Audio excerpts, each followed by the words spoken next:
But what I observing is that many of the student, okay, although they are logged in, but they are not listening to the lecture, okay, they are relying on the record.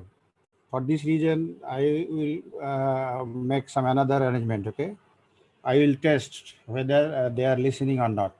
If all are not listening properly, I will not allow you to record further. Yes, sir. So in our last class, we have discussed about our convolution procedure, how we can use convolution to find the output of a system LTI whose impulse response is known to us. Actually, we did not discuss one thing earlier. Output is sometimes called response, okay? If we have our response, we may have our, okay, for example, if we have a system that is your LTI and an input is given to it xn, and we have an output, say, extracted from your system, and your system has an impulse response hn. So we are expressing our yn as convolution of xn in with hn, or this operation can be done either ways. And it is actually a sum, okay, sum over k, xk, h n minus k. For each value of n, you have to evaluate the sum over the k, where the overlap between these two functions exists. Now this response yn will have two parts in general. One is called zero input response. Another part is called zero state response.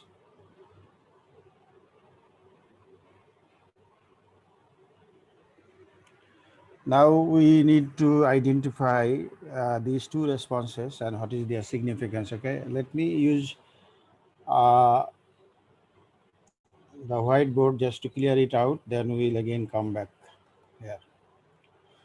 So you see that your response is synonymously used as output, okay? Then your total response of your system has two parts. One is called zero input response, ZIR. Another is zero state response. We need to know what do you mean by a state. Actually, a state of a system is the previous conditions from the time you want to investigate your system ahead. For example, if we have a system, this is LTI, we are giving an input, say xn, or consider in continuous case xt, we are giving an input at n equal to 0 or equivalently at t equal to 0. Then your system might have something in it before the application of this input. That particular thing is called the state of your system. And that state values are coming in the subsequent time as initial values. Okay, you have learned it in the case of transient analysis of electrical circuit, that if you have an electrical circuit, for example, say we have an RL circuit, okay, very simple. And you applied, for example, a voltage in it at, say, at time, okay, you can put a switch there. At time t equal to 0, we are putting this switch on, then that voltage Vt will be applied to it, and you need to calculate the current through the inductor I, T. Then what will happen, in your IT, you will have two parts. One part is I0T, I0, another part is IT. This part is for after, for example, time t is greater than 0. And this part will be coming from the initial current flowing through the inductor before the application of your source. These things are actually the initial values. We call it a state of your system. Then the whole response will have two parts. One will be due to the initial value, another will be due to the application of your source at time t equal to 0. So this is what the perspective of initial state. Yes, sir. Then at your output, you will have contributions from that initial value. We call it ZSR. And you are applying an input. That input is, will contribute to the output. We call it ZIR. The convolution operation is applicable for ZIR. Okay, convolution operation is valid for ZIR, sir. ZIR. Yes, sir. If we have a system, sometimes we call the system with, okay, your system may contain a state or may not contain a state. But if it contains a state, then we have to assume that those state values are set to 0. Then we call the system relaxed. Okay, you have to relax your system, then apply your convolution principle. That means you have to set the initial values or the previous state values to 0. Then your output will be due to the input only, and that is what your ZIR. Then you can calculate your ZSR separately. Okay, this is, although it appears to be a bit new, what we call style, but you have already learned it earlier, but you did not separate this thing in this way. So we will be discussing this thing further in our what we call subsequent lessons. Okay. Apart from this, what you need to do in your convolution operation, your prerequisite is what? In your convolution operation, if you have our LTI, your prerequisite is what? Your system HN must be known to you. If you do not know your HN, then your output cannot be calculated in this way, that your XN convolution HN, because XN is your input, that input will be available to you. But unless you know your HN, this operation cannot be performed. Then how to find HN? There are many different ways to find HN. HN is actually the output of your system or response of your system due to an impulse. That can be determined if we can evaluate the input-output relationship of your system. That input-output relationship of our system can be determined very simply by using what type of system we are using and what output we are expecting. Then using this thing, by using laws and rules that we have learned earlier, we can easily find the input-output relationship.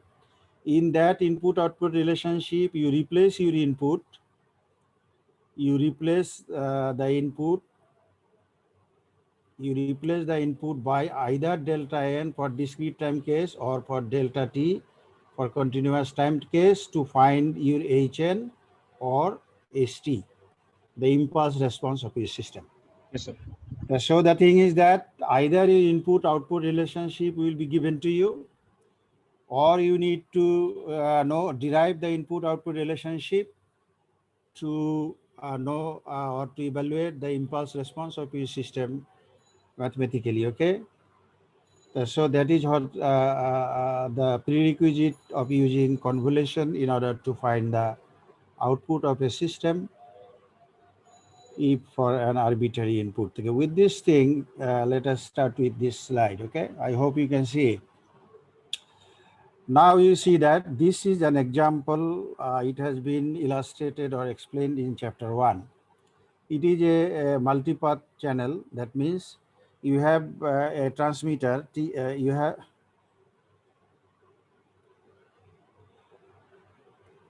have a transmitter TX and say a receiver RX. What is happening if a transmitter is sending something there, say this is XN, it is going through the direct path, and there might be an object there. That object, what you call, the another path can be there, okay, where this signal is reflected by this object and coming to your thing, okay, at the receiver. What will happen then, this path will have many things. It can degrade the signal, number one, in terms of its amplitude, or even your signal will be delayed at the output. Okay, in this particular example, it is being said that your signal is attenuated by a half and reaching at the output at half one sample point delay. So this path is giving sending a signal to your RX, or your RX is receiving a signal this, then your output will be equal to what? Your output will be xn from the direct path, another is from this indirect path. Half x into n minus 1. Yes, sir. N minus 1. Yes, sir. So if this is your input output relationship, now what we have discussed a bit earlier, that if this relationship is okay, this is your system, then from this system you can derive your input output relationship if you know the mechanism of the system, or if this equation is available to you, you can have your input output relationship with you. The next thing is what? You have to replace your input. You replace that input. In this case, our input was xn. If our input was xn, then you have to replace that input by a delta n. That means an impulse located at n equal to 0. You got it? Yes, sir. If we locate this thing at n equal to 0, and your thing is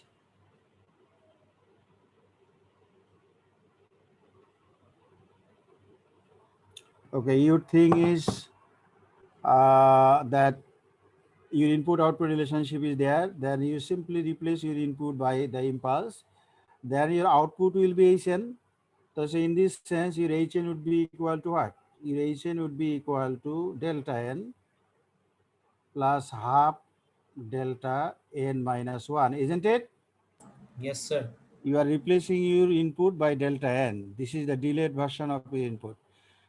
Actually, these things are not appearing at the same n, isn't it? One is appearing at n equal to 0, another is appearing at n equal to 1. So this sum is a running sum. Okay, it will not give you a single value, rather two values at two values of n. So this is written here. Okay, that your xn will have value equal to 1. That means delta n at n equal to 0. Your hn has a value half at N is equals n to equal 1. to 1, and it is 0 otherwise elsewhere. Okay, so your impulse Yes, sir. response is known to you. So if your impulse response is known, your input is given, then you convolute it using figurative ways that we have illustrated earlier, or we will be illustrating some other techniques from this point ahead, so that you can use your techniques to find any one of the techniques to find the output of this system, or the system. The thing is that okay, we do not know which system we will be handling with. For this reason, not all methods will be equally applicable to all the systems, because of the what we call uh, volume of calculation. The reason is that if you want to use figure, for example, you have to draw many figures in order to find your output. For this reason, this figurative approach may not be feasible for your system that will have input with many samples. So we will be discussing the thing gradually, how the system can be handled by using closed form of equations. Sir, the input-output relationship that we are talking about is simply the transfer function, right? Transfer function in domain, okay, in Laplace domain or in Fourier domain, we call it transfer function. But when it is in time domain, we do not call it transfer function. It will be impulse response. Transfer function is the function, we will learn it later. Transfer function is the function that is in the transfer domain, okay? That means if we have our HT impulse response known to us, if we have our HT or HN known to us, we can use our transfer domain to Fourier or Laplace transform it, or we can transfer it to Fourier transform.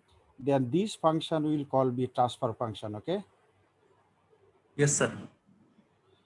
Transfer function concept is not applicable in time domain, but for your discrete time system, that two transformation applicable, but in that case, your Laplace transform will not be applicable there. The discrete version of the Laplace transform will lead. That Laplace transform is called Z transform, okay? Then this will be a Z. It is called Z transform. This is the basis of transformation technique to learn your digital signal processing. Okay, you have your higher order course where you will learn about Z transform. So you learned about Fourier transform and this transform Laplace. So you can, and this will be widely used in your control engineering. You got my point? Yes, sir. We are using that. That is not the thing. Okay, that means it is something that it is the relationship between your output ys, if you transform of your output, and you transform of your input, that is your hs. Okay, Yes, sir. that is your hs in the transfer domain. Why we are relating it to impulse response?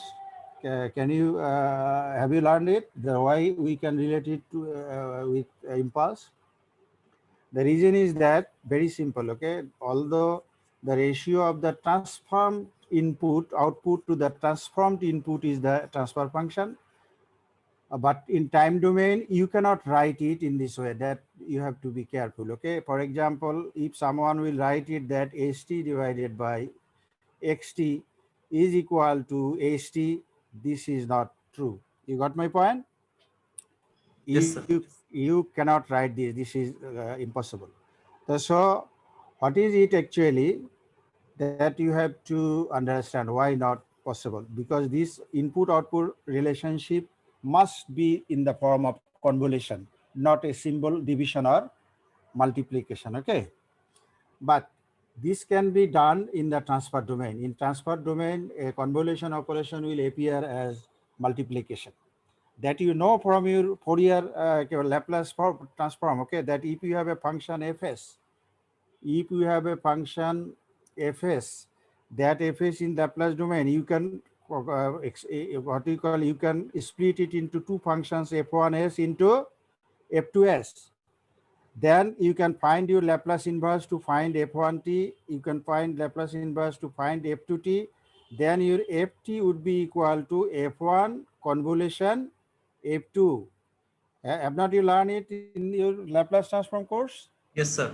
Okay, so the product operation in transfer domain will be a convolution operation in time domain. For this reason, by dividing your time domain input and output, you cannot find the transfer function. Okay, in order to find the transfer function, you have to transfer it to either in the frequency domain or complex frequency domain.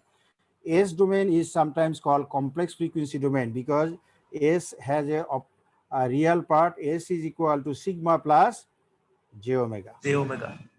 If we put sigma equal to 0, it will nearly it will coincide with your Fourier transform. Okay. Yes, sir. Why we are calling it relating it with impulse? That is very important. Reason is that if your input xt is a delta t, then we know that the Fourier Laplace transform of xs is equal to 1. Don't you know this? Yes, sir. Yes, sir. So if your Fourier Laplace transform of your signal become 1, then you can easily say that this would be equal to 1, then that output would be equal to hs. Yes, sir. And that's why we call it the transform, what you call, Transfer function. transfer function, but for the input, what type of input? If your Unit input impulse. is an unit impulse. So, Yes, sir. so your hs, the transfer function is actually the, then what you call, if we take the inverse, that inverse will be equal to st. It is your impulse response. Yes, sir. Yes, sir. Okay, so your transfer function in the, we call transfer function in the transform domain, but when we take the inverse in the time domain, it will be the impulse response of your system. Good. So in this way, by using your control engineering concept, you can apply this thing here, okay, in this system engineering. You got the thing. In Yes. earlier years, actually, these courses were a bit taught earlier. Your control comes a bit later, okay? But in the new system, we are running consecutively. Yes, sir. Okay, then with this thing, what we can do then in this problem? In this problem, you see that your input is actually, you can express your input in this form. You have your three samples in your input. Then for like your previous case that we have discussed, that your output will be simply a scaled and shifted version of your impulse responses, isn't it? For your delta n, it will be Hn. For your delta n minus 1, it will be Hn minus 1. For your delta n minus 2, it will be n minus 2. Scale it by the value of its magnitude of your sample. For Yes. the first case, it will be scaled by the value 2. For the second sample, it will be scaled by the magnitude of the sample 2. In the third case, you have to scale it by minus 2. Okay. Yes, sir. Then this is what your output. Then you can write your output in this form. You do it by your own. Okay. Yes, That's sir. very simple. Either you can do it figuratively, or you can use it by using your what you call table. Okay. Now the thing is that this is a very easy technique, easy to be understood, but it is lengthy. The reason is that if the number of samples of your input will be increasing, then huge numbers of terms you have to add it in this way, or you have to draw a large number of figures in order to understand the thing. So what we will do then, we need to find some mathematical help just to calculate those things analytically. Okay. In order to do that, these steps should be followed. Okay. Now these steps are equally applicable for your analytical method as well as for your graphical technique. Okay. Now the thing is that in your convolution technique, you know that your xn will be known to you and your hn will be known to you. Okay. Two things you need to know. Now, in order to proceed with our convolution, you know that your output yn is equal to convolution sum over k xk hn minus k. Can you see it? Yes, sir. Yes, sir. Sir, can you please use the whiteboard, sir? Sir, এখানে sir অনেক এলোমেলো হয়ে যাচ্ছে। Frequently switching from whiteboard to Yes, sir, this it is. slide actually consume time. Okay, I can go there, no problem. But let us complete the whole the part. Okay, let me see how many slides are there here. We will cover these two in the whiteboard. Okay. Okay, sir. Okay, but this cannot be covered in the whiteboard. So I will cover this slide in the whiteboard. Okay.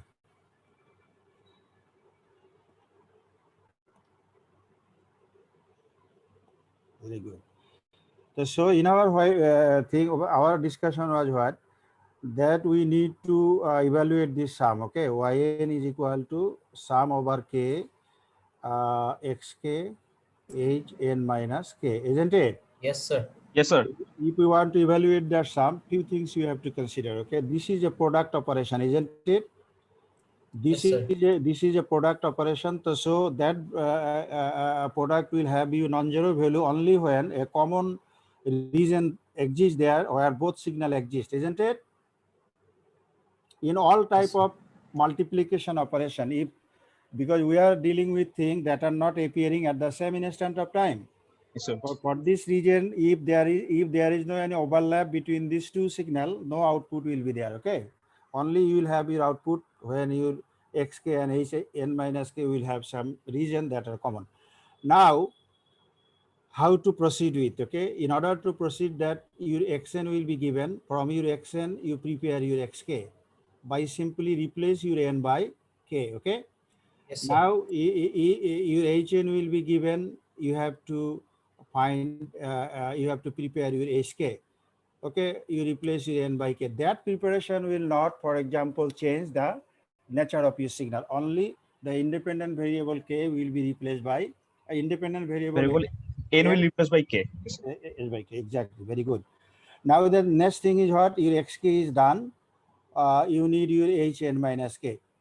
hn minus k means what? You have to prepare your, once your hk is available, then you prepare your h minus k. H minus k is nothing but the reflected version of your H of K. Yes, sir. Yes, h of k. Then from your reflected version, you shift it by n numbers of samples. Okay, this shipment can be either to the left or to the right depending on the sign of a. We are dealing with discrete time signal, so our n will be an integer number. So when you shift your n, then your hn is there. So now you have your two things available to you. Then you multiply your xk with h n minus k. Okay, you can use figurative technique, or you can use figuratively, or you can use it analytic. Sir, why is it shifting? Why are we shifting? Oh my God! This is the basis of your, for example, calculation. The reason is that you know that your impulse response should be shifted in accordance to your input. Otherwise, you cannot use your impulse response to find your total output. In your previous example, what have you seen? That your input xn has three samples. You say 2 delta n plus say 2 delta n minus 1, considering these two only. So that will give you your output hn, and that will give you your output hn minus 1. Then you have to multiply it by 2 and 2. That will be your yn. So you have to shift your hn, otherwise you will not get your output, okay? Okay, sir. So when we derive, for example, this convolution equation, at this point we discussed it, that why this is the thing, this thing is happening. The reason is that as xn can be expressed as an weighted sum of, generally we have expressed xn as an weighted sum of what impulses xk delta xk delta n minus k, isn't it? That means your Yes, xn sir. is expressed as a weighted sum of delta, shifted delta to n minus k. As our impulse response is for delta n, then for delta n minus k, using LTI property, your output will be shifted to the same amount of number of samples. Your hn will be shifted by the same amount of sample hn minus k. That's why your hn minus k will be there. Okay. Yes, sir. This is what the contribution of your output due to the sample of your input located at k. So all this you have to shift the value of k, then you have to calculate all the contributions of your sample to your output. As a result, it will be coming in the form of a sum. That's why we need to shift it. So once we shift it, then after this shipment, we can call this function according to your book I am going. In this book, this function is represented by WNK. This is simply equal to WK by. Then what will happen then? For each value of n, you have to sum this operation, okay? Yes, sir. Then you will get your total output. Okay, let me give an example. It will be, okay. Now, before going to this example, let me clear it out how it will work, okay? Consider that you have your, you have a signal. Okay, only 3 samples are there. Okay, this is your xn. Okay, how to prepare xk? You simply replace your n by k. Okay, so I am avoiding to write the two things together. So this is your k. So the profile of your signal will not change, but only we are changing the variable. Okay, so this is your input. These values can be same or can be different, whatever it may be. Now, say this is your h.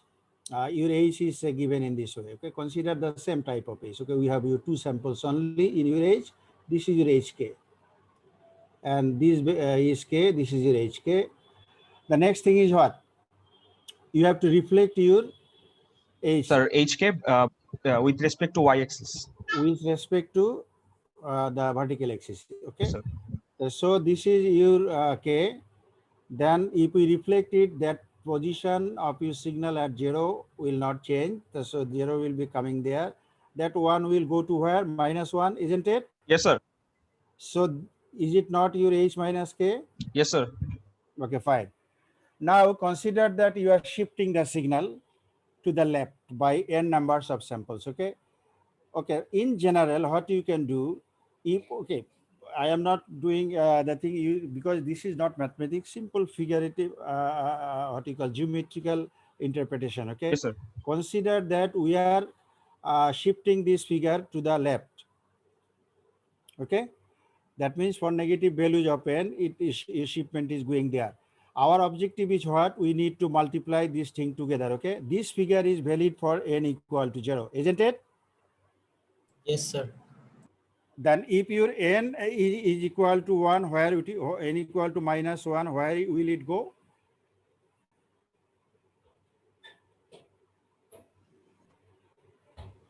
Is it not that h minus 1 minus k? Yes, Is sir.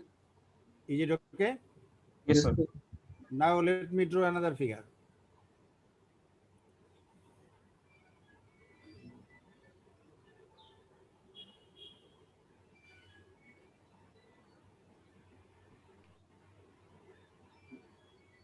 What is it? Is it not h1 minus k? Yes, sir. And n equal to 1. Oh, sorry. No, no, yes. Is it okay? Yes, Yes, sir. sir. This Yes, is sir. for n equal to 1. Is it okay? Yes, sir. Yes, sir. Okay. Now you try to examine the product wk. Your wnk is equal to xk into hn minus k, isn't it? Okay, for n equal to 0, this is for n equal to minus 1, this is minus 1k, isn't it? That is equal to xk into h minus 1 minus k. Okay, fine. This corresponds to multiplication of figure 1 and figure 2, isn't it? Yes, sir. No, figure 2 and figure 1, isn't it? Yes, sir. Is there any overlap between this figure? For example, say this is figure 1, this is 2, this is 3, this is 4. So we are multiplying which figure? Two figures, 1 and 3, Yes, sir. for n equal to minus 1. Is there any overlap or common reason between these two? No, sir. Then this product will have a value equal to what? This product, no matter where we sum it, w minus 1k, it would be equal to what? Is it not equal to 0? Yes, sir. Because these two, because your n is fixed. You change the position of your k and look how there is there any common between them? Is there any common thing between them? Is there any common sir. thing No, sir. between No, them sir. and is value of k? Then what will be the value of the sum? 0, sir. 0. Very Yes, sir. simple. Because you have to multiply these two figures for each values of k and add them. This is what the meaning of the sum. Yes, sir. So Yes, sir. you multiply this sample. There is no any sample, for example, at n equal to minus 2. The sum is the product is 0. Plus you change the value of k to minus 1 and look at it. No value is there. Product is 0. Yes, At sir. a k equal to 0, no value. Then all this will give you the 0 plus 0, no matter where you sum it, Yes, sir. equal to 0. Okay. Now you consider this thing, W0 k. It is equal to what? You see, this is equal, simply the multiplication of figure 1 and figure 2, isn't it? Yes, sir. Is there any common between these two figures? Yes, sir. At n Where? equals to 0. Sir, n equal to Yes. 0, sir. Yes, sir. Not k equal to 0, because this sum, n value was already fixed. Your sum is to be carried out over what? Over k. Okay, so this will go, only one sample is there. If the value of this sample, say, consider that this is 2, this is 2, this is 1, 1, 1. So then this sum would be equal to 2 plus 1, and 0 elsewhere would be equal to 2, isn't it? Yes, sir. Is there any other term? No, sir. No. No, sir. Okay. Now you consider that we are, because this sum is to be carried out for each value of n. So this is for n equal to 0. For n equal to minus 1, it was 0. Consider now your n equal to 1. Then in this case, you have to multiply which two figures? 1 and 4. 1 and 4. Okay, fine. In this case, how many terms are there? How many overlap are there? 2 overlap. Your overlap will be there at k equal to 0. One overlap will be there at k equal to 1. 1. So we are shifting at k equal to minus 1. From this point, you have to understand the thing very carefully. So your result will be 2 into 1 plus 2 into 1 is equal to 4, isn't it? Yes, sir. Okay. Then if you want to express it in sum, then it must go from k equal to 0 to 1, isn't it? and it will be equal to simply W1 K and equivalently equal to XK H1 minus K. It will contain only two terms at K equal to 0 and K equal to 1. Is that clear? Yes, sir. Okay. Now you see that in our general expression, we have just set the limit of K from minus infinity to infinity, but in practice, you have to identify that what will be the lower and upper limit of your sum. In this figure, you see that you need not to go beyond n. Okay, that means your K value should be less than equal to n. You understand the thing? Yes, sir. The sum that you are taking over this sum will be what? Less than or Between, equal to n. Yes, sir. n, because if you go beyond this, no overlap will be Exist. will exist. As Yes, a sir. result, no output will be there. So in this way, what you can do, you can again further, for example, continue this process. But if we go shifting it for n equal to 2, what will happen? For n equal to this sample will be not be there, we will get 2, isn't it? Yes, sir. So in this case, again, you will have a complete overlap, isn't it? A result will be same because this sample should be multiplied with this one. This sample should be multiplied with this one, isn't it? Yes, sir. So your result will be exactly same as your previous case, n equal to 1. So your result is again 4. So for n equal to 2, you are getting your output equal to 4. 4. Yes, sir. Okay. Now again you proceed with shifting. If we proceed with shifting for n equal to say 3, where your signal will be?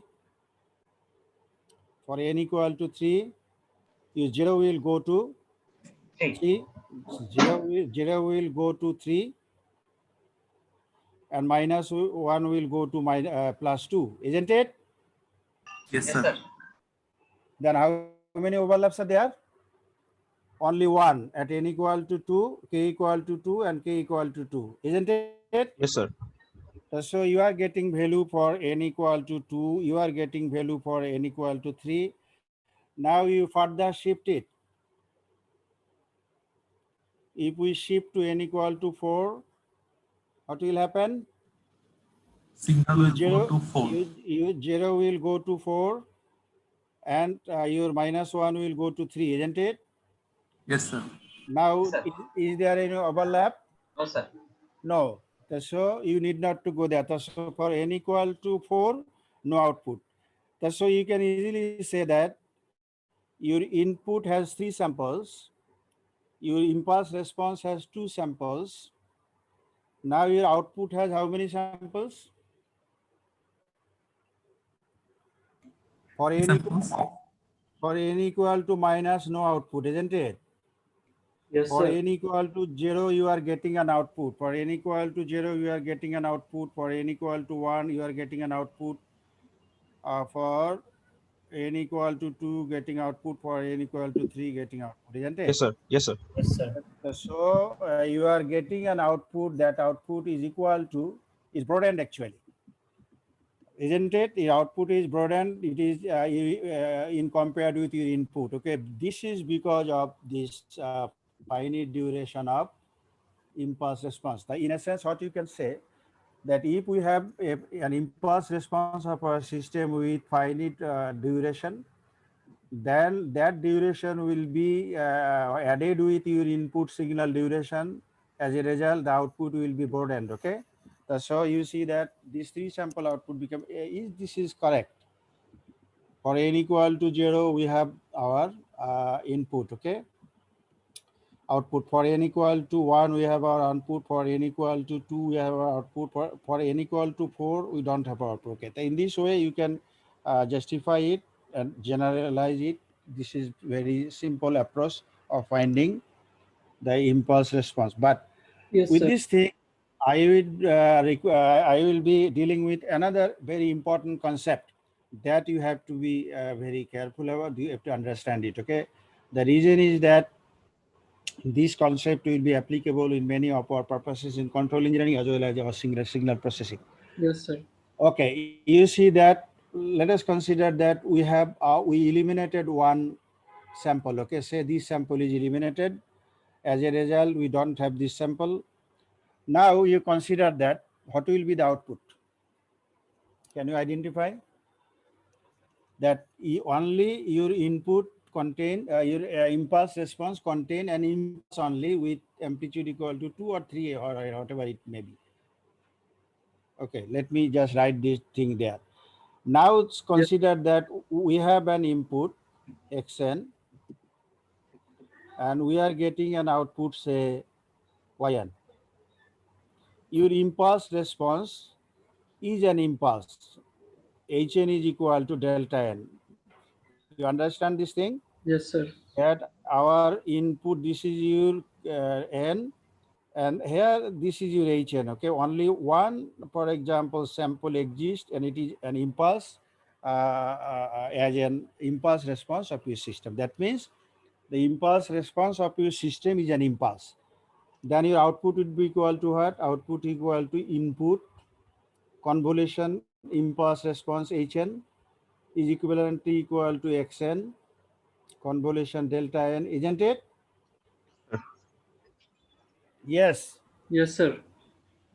Then what will be the value? Xn.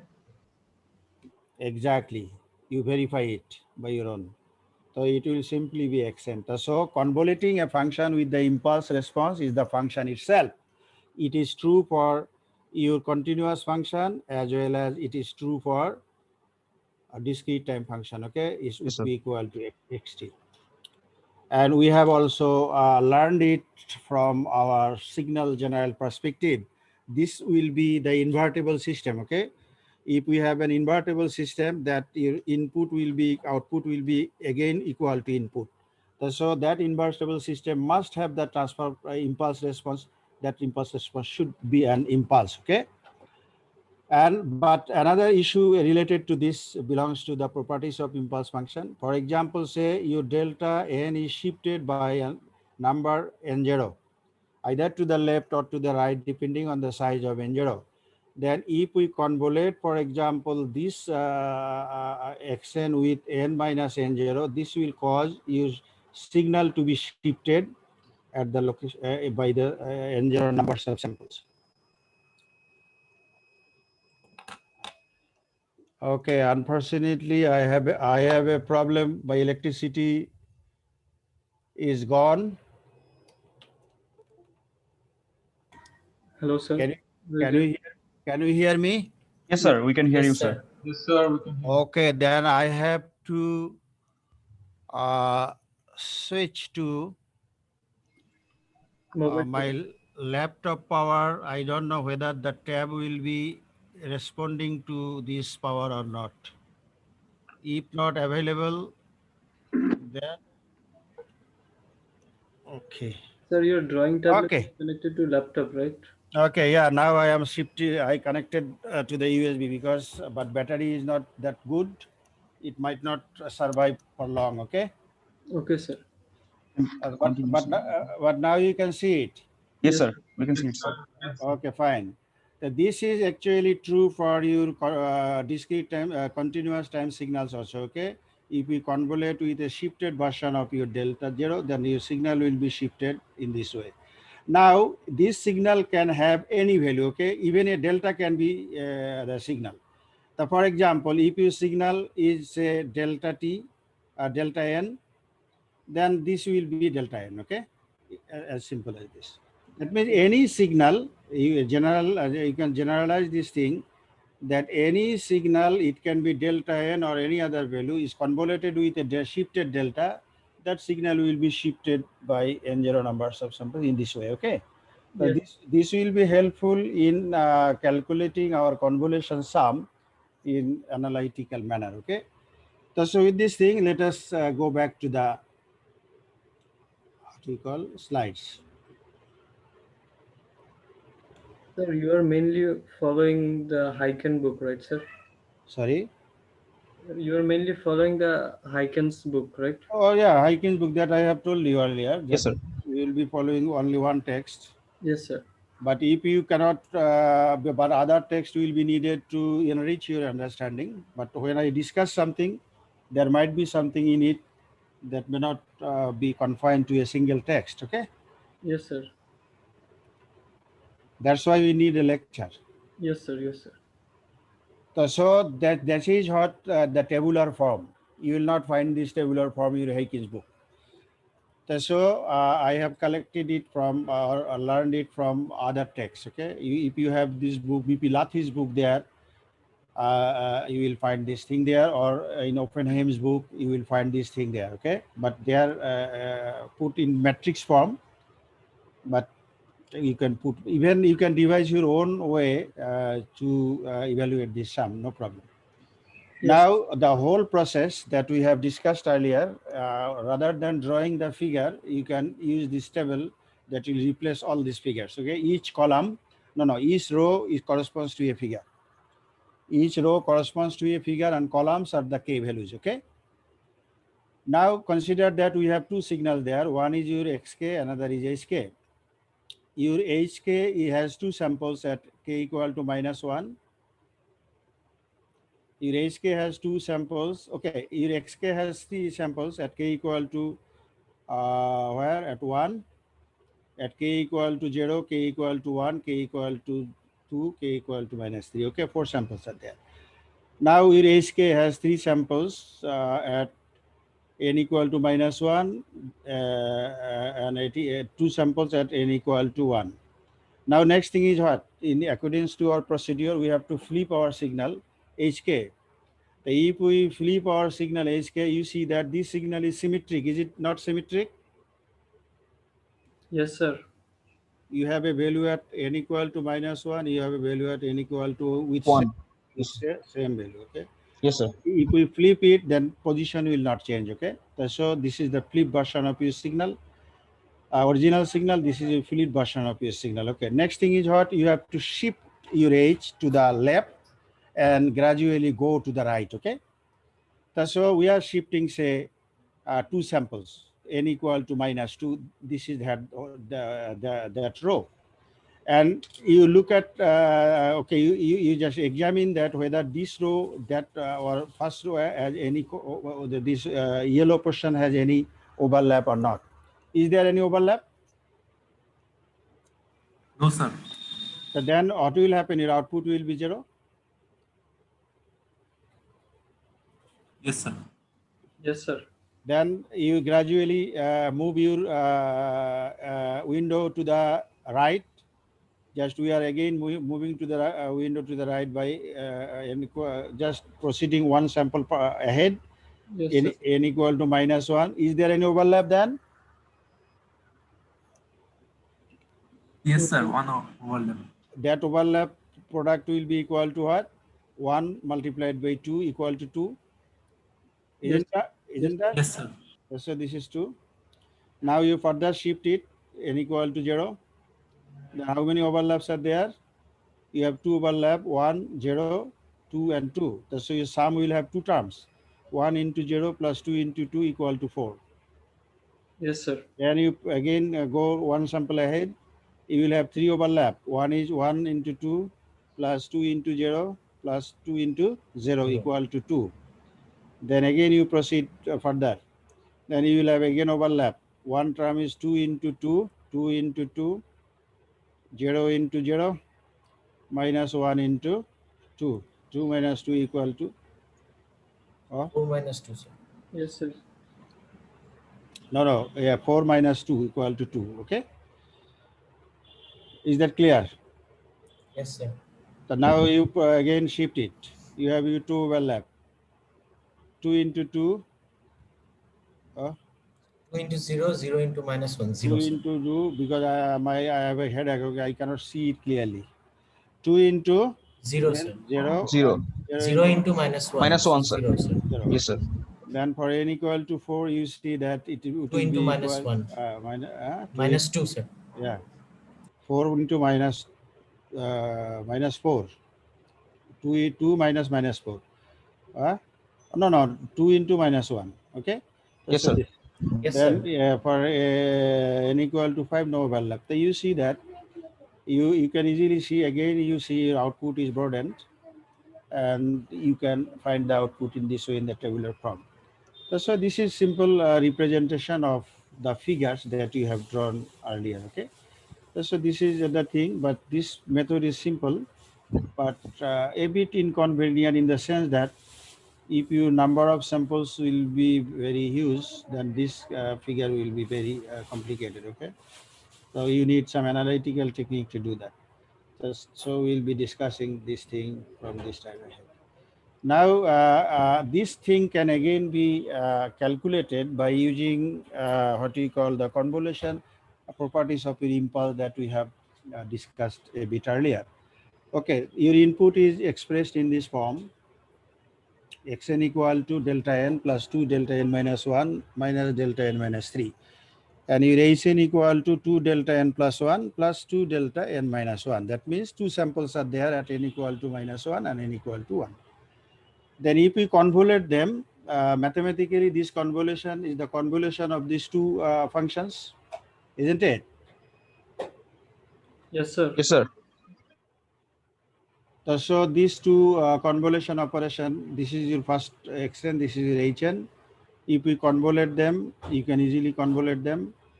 Then ultimately you will obtain this intermediate expression of convolution. You can easily apply your convolution properties to evaluate it. Okay, you see that the first term, it is the convolution of delta n with delta n plus 1. You can consider that this is your function xn. Then this convolution will cause the function to be shifted by minus 1 samples, isn't it? Yes, sir. Then it will be going to the right. So at the position of your delta, so this is the result. Then if you have this thing, you can easily identify this is your signal, this is your signal. Then in the same way, you can find that it will be shifted in this way. Second thing is that it will be shifted in this way, Just you apply the properties that we learned earlier, you will find the same result. Still, this again, the same disadvantage is there in this method. It is simple, but lengthy, okay? Because if you have your many samples existing in your signal, then it will not be feasible, okay? Even at, although the thing is simple, you will make mistake, okay? So with this thing, I will be stopping using slide. Then we will be going to the text, because lots of expressions and figures are there that cannot be migrated so easily to the Yes, sir. slides. For this reason, let me use the text.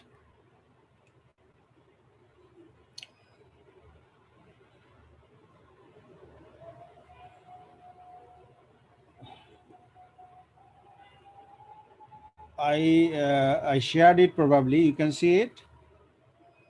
Yes, sir. We can see it. Yes, sir. Okay. So let us start with the example. Okay, convolution sum evaluation by using an intermediate signal and using some analytical procedure. Just hold for a second. I need to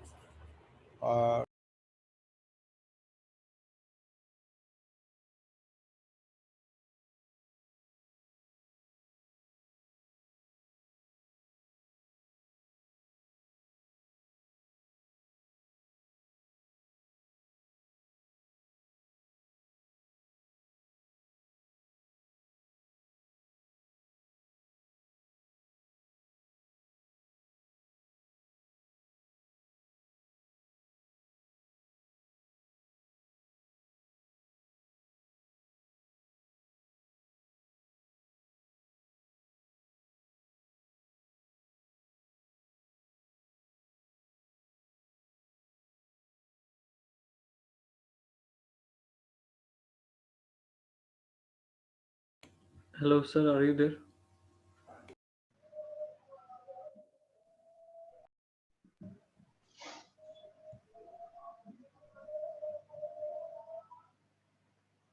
okay. Uh, So actually, I am having a headache from the morning. Okay, for this. Sir, I think sir you can sir stop now sir. Sir এরকম pressure নিয়ে না করলেই হয় sir. না একটু just অল্প একটু দেখাই দিয়ে শেষ করে দিই। Okay, sir. Thank you, sir. The problem is that because I have to use earphone continuously, my laptop speaker is not working well. Very difficult to continue the lecture for hours together. Okay, Yes. just I will give some hint to you. I hope you are intelligent enough to proceed. Consider this thing, okay, Yes, sir. and tell me that whether the previous procedure will be feasible here or not. Okay, we have an impulse response, something like this. Is it now a finite duration signal? Because you see that your signal contains an unit step, isn't it? Yes, sir. Yes sir. This unit step will not change the nature of your signal. This expression can again be equivalently written as 3 divided by 4 to the power n for n is greater than equal to 0, isn't it? Yes, Yes sir. sir. This expression is automated, for example, is written in this way. When you multiply un, it becomes self-explanatory, okay? That your signal will be existing there because we know that this is a sequence of ones appearing at each value of n from n equal to 0 to infinity, isn't it? Yes sir. So that multiplication will not change the signal, but it is a decaying signal. You can easily identify for each value of n, as your n is increasing, the hn will be decreasing. Okay, so in that sense, you can consider that it is a simple decaying function of discrete function, isn't it? But it contains theoretically infinite numbers of samples from n equal to 0 to infinity, isn't it? Yes sir. And your input is an unit step function, and it also contains infinite numbers of samples from n equal to 0 to infinity. Yes sir. Okay. Now, can we use our table or the figures in this case so easily? Yes, sir. No, sir. No, actually, the thing is here, because you have to have a huge size, infinite size of columns and rows. For this reason, we can devise, for example, some simple mathematical technique by using with the help of figure, so that we can easily calculate the sum, the convolution, by using our closed form of equations. Okay. In this particular example, you have been asked to calculate the value of your output at n equal to -5, n equal to 5, and n equal to 10. Okay. Let me just illustrate this thing. This is very interesting. You can easily identify it. Okay. Your logic is same. Logic is what? We have to prepare this function. Okay. Wkn. Now wnk. That wnk is the multiplication of xk with h N n minus minus k. k. Okay. Yes, sir. So your xk is given, no problem, but we have to prepare hn minus k. Okay, preparing hn minus k is simply replacing n by n minus k, isn't it? Yes, sir. Mathematically, when you are changing the independent variable to another variable, that means you are replacing that independent variable by the new independent variable, isn't it? Yes, sir. So mathematically you can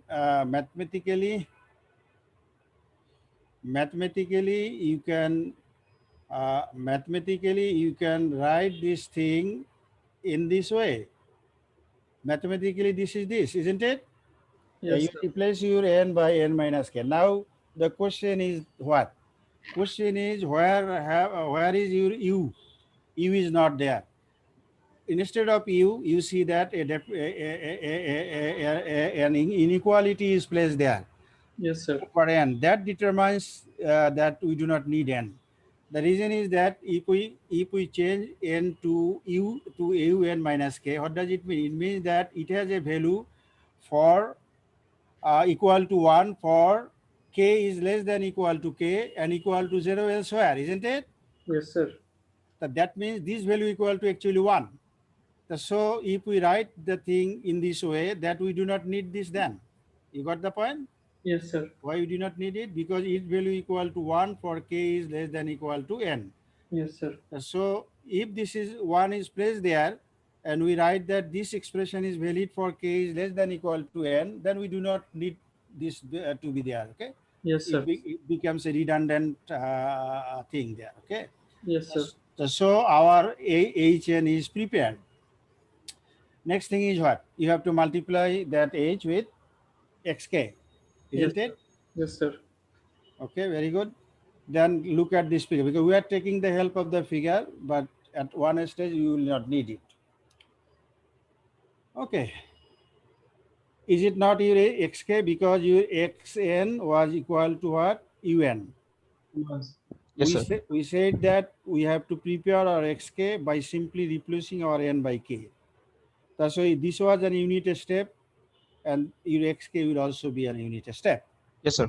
Also be a unit step. That's why our xk is there. You know that your h and k is actually, in figuratively, your h was, okay, as it is 3 divided by 4 to the power n, at n equal to 0, value 1, at n equal to 1, you will vary 3 by 4, and its value is gradually decreasing in this way, isn't it? Yes, sir. Yes, sir. Is it not your HK? Yes, sir. Okay. Then if we flip it, what will happen? If we flip the signal, then it will come in this way. Your n will go to minus, isn't it? So this red curve is simply h minus k, isn't it? Yes, sir. Okay. If we shift it, for example, say at any location, it can be right, it can be left. Okay, say n numbers of sample. Then what will happen? This red figure will go to the location of n. Yes, sir. Then we will get hn minus k. Depending on the sign of n, it can Yes, be in the left or it can be to the right. Yes, sir. But as we are not mentioning the sign of n, we are putting a general figure. Then this can be your general figure. This is the location of n, isn't it? Yes, sir. So if your n is negative, it will go in this region. If your n is 0, it will be coincide with this. And if your n is positive, it will go to the right. Is it okay? Yes, sir. It will be moved to the right for positive values, for left to the negative values. Okay. Now you consider multiply these two things together. That will give you the overlap, isn't it? Yes, sir.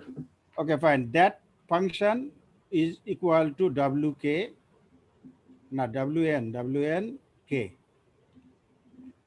We have to find the wnk, then sum it. Let us find wnk first, because you have your 3 checkpoint given there, that n equal to -5, n equal to 5, and n equal to 10. Yes, Okay, examine at n equal to 5. For n equal to -5, what will happen? This position n will be going in this region, isn't it? In this region, isn't it? Yes, sir. Will there be any overlap? No, sir. Then this function will be 0, Yes, sir. no output. That for n equal to 5, what will happen? This Sir, value will be equal to 5, there will be an overlap. Yes, sir. Then eventually we'll have a function there, okay, something like this. Yes, sir. And this value is 5. Okay, now if you want to sum this function, from where to where you need to go then? 0 to From k equal to 0 to infinite. infinite, because in infinity is there any overlap between these two figures? You see, No, sir.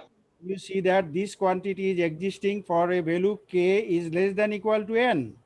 Yes, sir. So Yes. you cannot extend your sum beyond this. So this value should be equal to up to n, not beyond this, because if you go beyond this, no overlap will be there between this them, because Yes. these values are 0. Yes, sir. Okay, so similarly you can proceed with for n equal to 10. Okay, so with this thing I am concluding my lecture today by giving you percentage. Okay, you can now stop recording. Okay. Yes. Okay, sir.